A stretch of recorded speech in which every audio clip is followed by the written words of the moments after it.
नमस्कार, मेरे चैनल में आपका स्वागत है। मैं हूं जगदीश यादव। दोस्तों, आज एक हस्ती हमारे पास है फोटोग्राफी की। इनका नाम है शिप्रा दास, आपके सामने है। शिप्रा दास पिछले 40 वर्षों से ज़्यादा समय से फोटोग्राफी में लगातार जूझ रही हैं, लगी हुई हैं और इन्होंने कुछ मुकाम भी हासिल किया है। शिप्रा दास बेसिकली फोटो जर्नलिस्ट हैं। इन्होंने आनंद बाजार ग्रुप से लेकर PTI, press trust of India, India today जैसे बड़े समूहों में काम किया है। शुरुआत के दिनों में जरूर इन्होंने कलकत्ता से निकलने वाले छोटे छोटे अखबारों में भी काम किया, लेकिन तुरंत इन्हें लोगों ने रिकॉग्नाइज कर लिया। आज मैं इनका इंटरव्यू कर रहा हूँ। मैं फोटो जर्नलिज्म में आया था उस टाइम, आज से 40 साल पहले से मैं काम शुरू किया था। मैं जो पहले आया था मुझे मालूम नहीं था ये प्रोफेशन में इतना as a man dominated profession है। आने के बाद मैं फील किया, बट मैं रेगुलर फाइट किया, बस काम किया।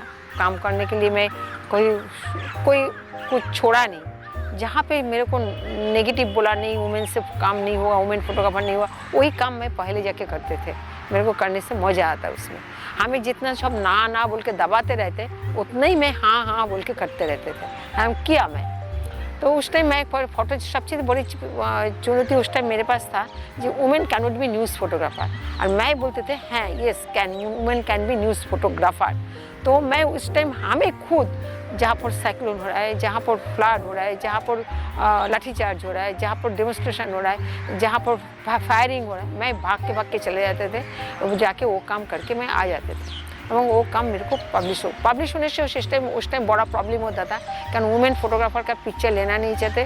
बट हमारा पिक्चर जब डिफरेंट होता था, हमें एडिटर हमारा पिक्चर यूज़ कर लेते थे। उसमें मेरे को कॉन्फिडेंस मिल गया था। पहले सोचा था जब अदर मैन फोटोग्राफर से डोमिनेट कर रही हो, सोचा था women can not B shoot picture. But मैं जब शूट करके आने के बाद मेरे जो पिक्चर छापा हो जाता है, जैसे फ्लैट में एक बार पार्वतीपुर से सुंदरवन में फ्लैट करने के लिए गया, वहाँ से मैं सेम डे मैं मातला नदी को पैदल से क्रॉस करके मैं रात को आके वो पिक्चर में सबमिट किया था और वो पिक्चर हमारा फ्रंट पेज में आया था। नेक्स्ट डे ऑब्वियसली मेरे को all main photographer said women that's why she got the privilege. But बात तो यही नहीं है।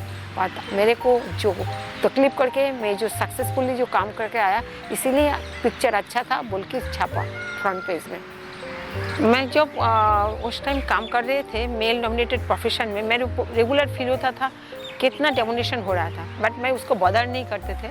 मैं काम करती थी, हमारा काम ही करते थे। उस टाइम मैं आनंद बाजार टेलीग्राफ में मैं जब काम कर रहे थे, तो वहाँ पे मैं बड़ा एज ए वुमेन फोटोग्राफर मैं बहुत अनकंफर्टेबल फील करते थे, क्या मेरे को फैमिली कंडीशन भी उतना नहीं था जो मैं रेगुलर एफोर्ड करके फिल्म खरीद के कर सकती हूँ। तो मैं पिकअप करता था उसको, बास्केट से काट रोल पिकअप करके मैं कैमरा में लगा के 2-3 शॉट मिलता था, वैसे काम करते थे। तो जब देखा मेरे साथ काम करते करते मेरे काम सब रिकॉग्नाइज करने लग गया, editor sub editor chief bureau chief.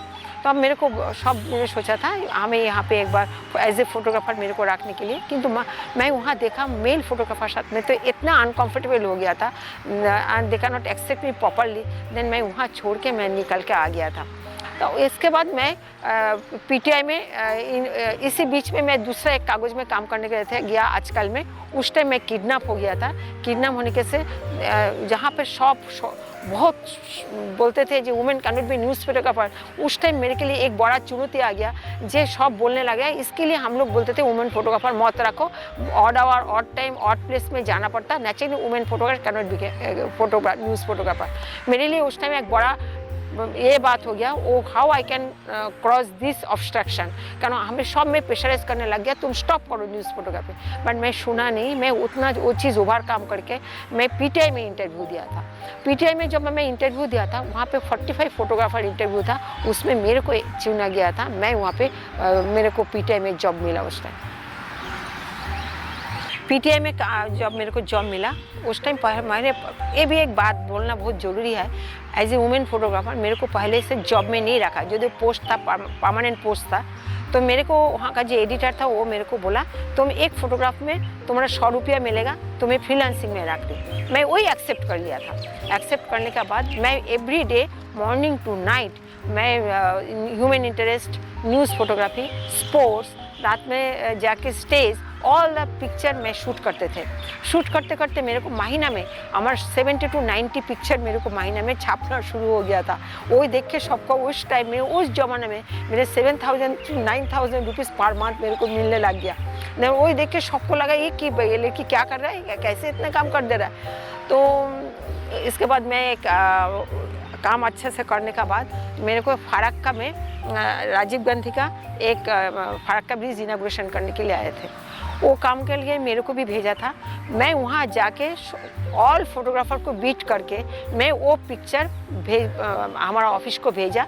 उस टाइम तो फिल्म रोल भेजना पड़ता, उस टाइम तो मेल करना डिजिटल कोई कुछ नहीं था, फिल्म भेजना बहुत ही मुश्किल का काम था। बट मैं सबको बीट करके मैं फिल्म भेजा एवं मेरे पिक्चर ऑल ओवर वर्ल्ड में पब्लिश हुआ। कोई other photographer can not send the picture, कोई फोटोग्राफर पिक्चर नहीं भेज पाया। तो अब मेरे को हमारा काम देख के मेरे को पीटीआई मेरे को दिल्ली में लेके आया। इसके बाद मैं दिल्ली में बहुत काम किया। दिल्ली में काम करने के बाद मेरे को वहाँ पे बम ब्लास्ट, जो riot, air problem, demonstration, water cannon, tear gas खाते खाते तो हमारा पेट का बीमारी ही हो गया था, इतना टीआर गैस मैं खाया था। हमारे कभी कभी मेरे मदर मेरे को पूछता है, आज तुम्हारा पेट का बीमारी क्यों, तुम टीआर गैस खा के आए हो? मेरे मम्मी भी कभी कभी मेरे को ऐसे पूछते थे, तो मैं बोलता हाँ आज मैं टीआर गैस खा के आई हूँ। तो इतना टीआर गैस, वाटर कैनन में इतने चला जाते थे। मैं रेगुलर पानी में गीला होकर कपड़े जमा गीला करके मिट्टी का जमा के मैं जाते थे। मैं पूरा कपड़े जमा खराब करके गीला जमा वही सुखा के मेरे बॉडी में ही सूखता था। ऐसे करके मैं काम किया था, कोई चीज़ छोड़ा नहीं। ये डेमोन्स्ट्रेशन, रायोट, जो जो बोलते थे, पॉलिटिकल चीज़, पॉलिटिशियन, लीडर्स, कुछ नहीं, पार्लियामेंट, एवरीथिंग मैं करते थे। ये करते करते तब मेरे को उस टाइम ऑफर मिल गया इंडिया टुडे में। तब मैं इंडिया टुडे में ऑफर मिलने के बाद मैं इंडिया टुडे में आ गया था। इंडिया टुडे काम करने के बाद मेरे को वहाँ पे भी बहुत स्ट्रगल करना पड़ा। मैन डोमिनेटेड प्रोफेशन, वहाँ पे भी प्रॉब्लम हो गया था। एवं वहाँ पे बहुत कुछ प्रॉब्लम के मैं ओवरकम किया। मैं अपना हिसाब से, मैं अपना प्रॉब्लम को मैं अपना हिसाब से मैं टैकल करते थे। मैं किसी को बोलते भी नहीं, टैकल करके इसके बाद मेरे को भेजा था हैदराबाद में भेजने के बाद वो साउथ था। मेरे को बड़ा एक नया दिशा मिला, नया जगह मिला और मैं बहुत पसंद करते थे। हम हर एक जगह में रहना पसंद नहीं करता, हम चेंजेस चाहते हैं। हम चाहते मैं वहाँ जाऊँ, वहाँ करूँ, वहाँ देखूँ, नया चीज़ देखूँ, नया काम करूँ, नया लोग देखूँ, नया जियोग्राफिकल देखो, नया प्रॉब्लम देखो। इसमें मेरा बड़ा मज़ा मिलता काम करने के लिए। तो मैं जब हैदराबाद गया वहाँ पे मेरे लैंग्वेज प्रॉब्लम था, वो प्रॉब्लम था, क्योंकि मेरे को कोई कुछ प्रॉब्लम को मेरे लिए कोई प्रॉब्लम नहीं बनाया। मैं सब कुछ ओवर काम करके मैं ऐसे हैदराबाद में काम किया था। हैदराबाद में सभी लोग मेरे को बहुत ही प्यार करते थे। हमारे हैदराबाद में हमें एनटी रामाराव को भी बोलते थे, you are a daughter of Andhra, कभी कभी बोलते थे। हम एनटी रामाराव को मैं जब भी जाता है, एनटी रामाराव को सब उनका बर्थडे में सब उसको फूल दे रहा है। अब वो मैं जब उनको फोटो खींचने के लिए सामने जाते वो मेरे को फूल मेरे को देते थे। मैं कभी कभी भावता मेरे को इतना रिस्पेक्ट एनटी रामाराव दे रहा है। मैं कभी कभी सोचता था मैं कि इतना रिस्पेक्ट का उपयुक्त हो कि, बट मेरे को मिलता था। एवं एनटी रामाराव बोलते he likes me very much. मैं उनका घर में जाते थे, उनका इसमें गए थे, कोई भी कुछ होता तो उनका कोई कवरेज में जाते थे। वो हमेशा हैदराबाद में मैं इतने काम किया था, साइक्लोन, फ्लड, तारपरे demonstration, politician, parliament and not only. मैं तो 3 जगह का पार्लियामेंट, हैदराबाद में विधानसभा असेंबली, मैं तो 3 सिटी का असेंबली कवर किया, कलकत्ता, हैदराबाद, दिल्ली, तीनों सिटी का असेंबली लगातार कवर किया। पार्लियामेंट लास्ट 89 से पार्लियामेंट में कवर किया था। तो इतना कवर किया था, सब लोग मेरे को इतने प्यार करते थे। इवन रास्ता से मैं जब जाते थे बस पर तो खड़ा होकर मेरे को उठा के लेके जाते थे। ये मेरे लिए बड़ा ये होता था, ये लोग भी मेरे को रिकॉग्नाइज कर रहा था। तो काम करते हैं एंड वहाँ हैदराबाद का खाना, हैदराबाद का चना, हैदराबाद लोगों का प्यार सब मेरे को आज भी मेरे दिल में है। मैं हमेशा सोचती हूँ बड़ा अच्छा दिन, बड़ा अच्छा टाइम मैं जूझ के काम करते थे। एवं वहाँ पे मैं सुबह से शाम तक मैं मेरे कवरेज में ट्रैवल में काम करके गया। कम में कभी मेरे को ये नहीं होता था। अच्छा सुनो, मैं दिल्ली आने के बाद मेरे को तो बहुत कवरेज करने का मेरे को मौका मिल गया। बॉम्ब ब्लास्ट से शुरू करके सब कुछ किया। तो उस टाइम मेरे को अयोध्या में भेजे थे। अयोध्या में पूरा आंदोलन में कवर किया था। उस टाइम अयोध्या में जो शिलान्यास से कौशबक को बाबरी मस्जिद में कौशबक के ऊपर जो फायरिंग हुआ था इन फ्रंट ऑफ मी, मैं देखा था जो फायरिंग हुआ था, वो आज तक मेरे दिल में वो दुख बैठा हुआ है। मैं देखा था, मैं एज ए कैमरा पर्सन मैं उसी का विटनेस मैं उस दिन था, जो सब कौशबक को कैसे गोली मार के मार दिया था। मैं करके तारपुर मैं इतने दुखी हो गया था वहाँ से कवरेज करके। मैं सक्सेसफुली पिक्चर दिया, सब पेपर में छापा था। कुछ पिक्चर सेंसर भी हो गया था हमारे वहाँ से। इसके बाद वो मैं ज़िंदगी में कभी भूल नहीं सकते। इसके बाद मैं आ गया।